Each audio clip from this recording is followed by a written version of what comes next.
अस्सलाम वालेकुम स्टूडेंट्स, कैसे हैं आप सब। This is me Taha Popatia, faculty member for CAF 3 cost and management accounting at IQ school of finance. जनाब, आज की इस वीडियो में मैं एड्रेस करना चाह रहा हूं उन तमाम स्टूडेंट्स को जिन्होंने अभी तक अपना कॉस्टिंग का कैफ 3 का पेपर अटैम्प्ट नहीं किया। आने वाली जो कैफ की अटैम्प्ट है वो है मार्च 2025 और आप सब जानते हैं कि ICAP ने अपनी नई एजुकेशन स्कीम जो है उसका एक ड्राफ्ट या उसका एक फ्लेवर जो है वो लोगों को दे दिया है। फीडबैक्स और कमेंट्स ऑब्टेन होंगे अभी बहुत सारी हो सकता है कि चेंजेस हों, बुक्स की डेवलपमेंट हो और इस स्कीम की फ़ाइनल इम्प्लीमेंटेशन कब होगी इसकी भी अनाउंसमेंट होना बाकी है। अलबत्ता कॉस्टिंग से रेलेवेंट मैं इस स्कीम में कुछ बातें हैं उसको आपके सामने हाईलाइट करना चाहूँगा, आपसे डिस्कस करना चाहूँगा। देखिए, जो नई स्कीम आई है हम नहीं जानते कि ये अप्लाई कब होगी। मोस्ट लाइकली इसकी एप्लीकेशन जो होगी वो या तो सितंबर 2025 होगी या फिर मार्च 2026 हो रही होगी। इसका मतलब आपके पास 1 से 2 अटेम्प्ट्स हैं कि जो इस पुरानी या एग्जिस्टिंग करंट जो आपकी एजुकेशन स्कीम है उसके साथ आप गुजार रहे होंगे। अब अगर हम कॉस्ट एंड मैनेजमेंट अकाउंटिंग के पेपर की बात करते हैं तो न्यू स्कीम के हिसाब से कॉस्ट एंड मैनेजमेंट अकाउंटिंग के पेपर का नाम मैनेजमेंट अकाउंटिंग कर दिया गया है और ये पेपर ग्रुप ए के बजाय ग्रुप बी में होगा।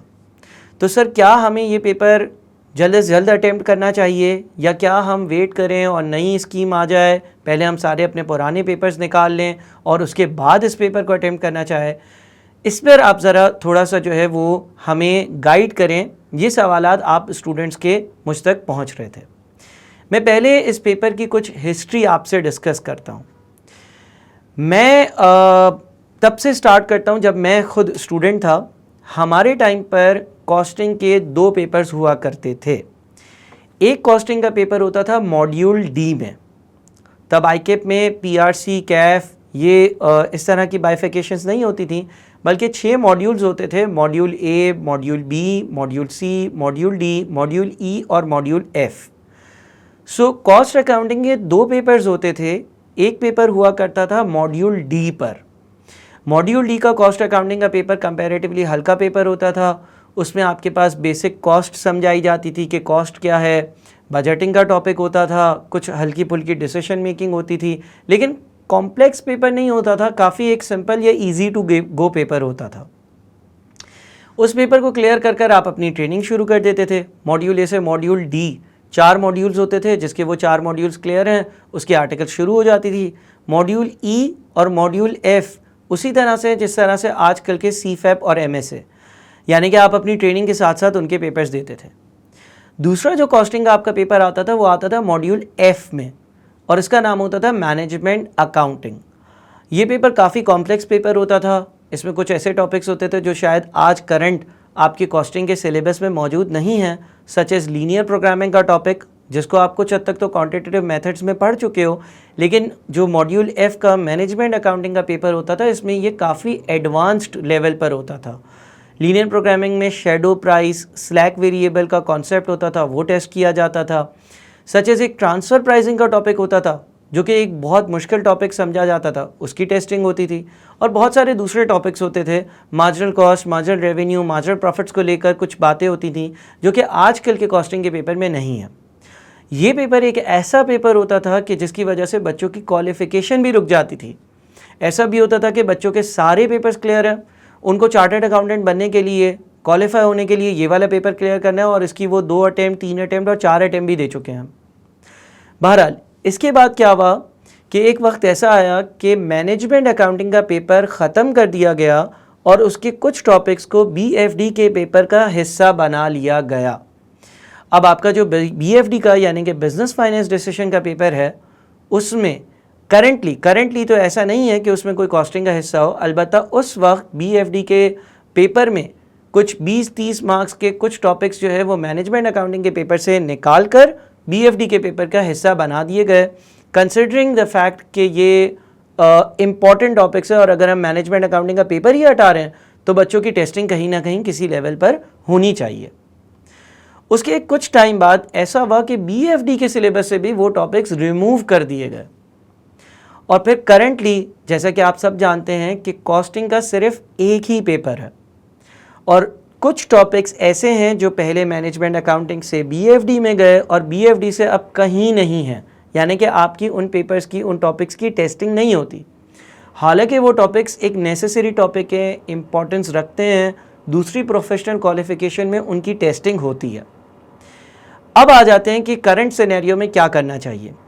देखिए, हम ये जानते हैं कि अगर बिलफर्स कोई बच्चा आज कॉस्ट एंड मैनेजमेंट अकाउंटिंग का पेपर क्लियर नहीं करता तो मोस्ट लाइकली उसको नया वाला मैनेजमेंट अकाउंटिंग का पेपर देना पड़ेगा। और ये जो नया वाला मैनेजमेंट अकाउंटिंग का पेपर आएगा, क्योंकि ये ग्रुप ए में नहीं है, क्योंकि ये अब कैफ 3 नहीं होगा बल्कि ये ग्रुप बी में चला गया होगा, तो ये कॉम्प्लेक्स होगा। अभी करंटली कॉस्टिंग का पेपर आप लोगों का बहुत ही सिंपल पेपर है अगर आप पास्ट से कंपेयर करते हो। अच्छा, बीच में आप लोगों को शायद मालूम हो ना मालूम हो, एक वक्त ऐसा भी आया था कि जब ये कैफ लेवल नया आया था तो कैफ में 8 नहीं, कैफ में 9 पेपर्स होते थे।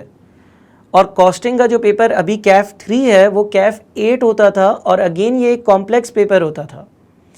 लेकिन करंटली कॉस्टिंग के पेपर के कुछ टॉपिक्स को एमएफए में शामिल किया गया, सच एज बजटिंग का एरिया, लेकिन मेजॉरिटी कैफ 3 में ही रिटेन किया गया और इसका नाम कॉस्ट एंड मैनेजमेंट अकाउंटिंग हो गया।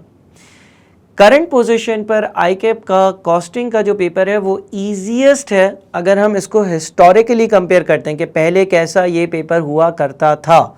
सो करंट लेवल पर ये ईजीएस्ट है, और आने वाले दिनों में ऐसा लगता है कि आईकैप शायद इसमें वो टॉपिक्स वापस से इंक्लूड करना चाह रहा है जो आईकैप ने एक्सक्लूड कर दिए थे।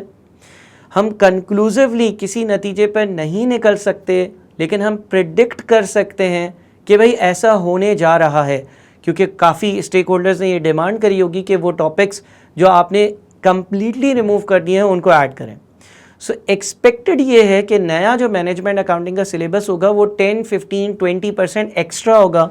उसमें कुछ कॉम्प्लेक्स बातें होंगी, उसमें कुछ टॉपिक्स जो रिमूव कर दिए गए थे वो शायद एडअप हों, या अगर आप समझ लें कि लेट से कुछ भी ऐड नहीं होता, फिर भी ये ग्रुप ए से ग्रुप बी में जाने का मतलब ये है कि बच्चे की, स्टूडेंट की मैच्योरिटी डेवलप हो चुकी होगी, वो मैच्योर होगा स्टूडेंट, और आईकैप इस लेवल का नहीं पूछेगा जिस लेवल का आजकल कॉस्टिंग का पेपर आ रहा है। सो फाइनली इन सारी डिस्कशन से हम ये कंक्लूड कर सकते हैं कि किसी भी बच्चे का अगर कॉस्ट एंड मैनेजमेंट अकाउंटिंग का पेपर अभी तक क्लियर नहीं है, मेरी रिकमेंडेशन ये होगी कि based on the current scenario, current facts और करंट डिस्क्लोज्ड बातें और डिस्क्लोज्ड इंफॉर्मेशन, आप इस पेपर को इसी अटेम्प्ट में क्लियर करें ताकि आपको इसकी बेसिस पर मैनेजमेंट अकाउंटिंग के पेपर की एग्जेम्पशन मिले, जो कि मोस्ट लाइकली है। लेकिन मैं अगेन इस चीज़ का डिस्क्लेमर ज़रूर दूंगा कि अभी तक हम सर्टेनिटी के साथ कुछ नहीं कह सकते। बहरहाल based on the available information मेरी ये रिकमेंडेशन है, आप जब तक एजुकेशन स्कीम में मज़ीद डिटेल्स नहीं आती, आप सर्टेनिटी के साथ कोई भी बात नहीं कर सकते। अलबत्ता बेस्ड ऑन अवेलेबल इंफॉर्मेशन मेरी ये रिकमेंडेशन है कि आप इस पेपर को दें। मज़ीद अगर आप किसी भी किस्म की कोई भी डिस्कशन मुझसे करना चाहते हैं, आप ज़रूर कर सकते हैं। आप मुझे अप्रोच करें IQ स्कूल ऑफ फाइनेंस के प्लेटफॉर्म के थ्रू, और मैं आपसे डिस्कशन करूँगा। अपना बहुत ख्याल रखिएगा। Thank you so much.